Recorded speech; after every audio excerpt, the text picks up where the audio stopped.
Ned, it may be true that you don't offer public comprehensive evaluations of outside reports, but you certainly cite them quite a bit in your own human rights report. And I went back and looked, and in terms of just the last human rights report cited Amnesty International on Ethiopia, on Cuba, on China and Xinjiang, on Iran, on Burma, on Syria, on Cuba, and those references are endorsements of what this group, Amnesty, and then other groups as well that are cited as well, have found.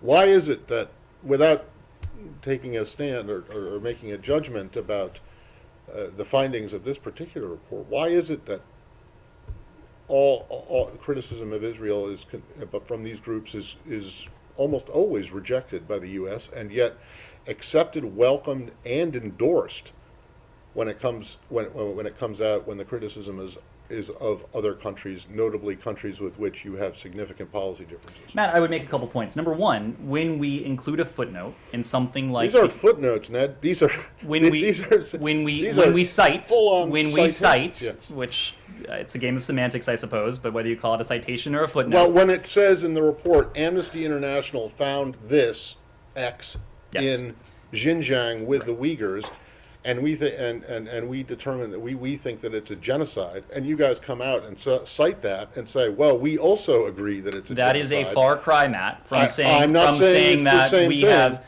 comprehensive agreement with a third-party report that was produced by an outside group. So it's just when it's criticism of Israel that you feel free to disagree? Where have you ever disagreed with an Amnesty report or a human rights report on a country such as Iran? This is not, Matt, China? this is not about any outside group.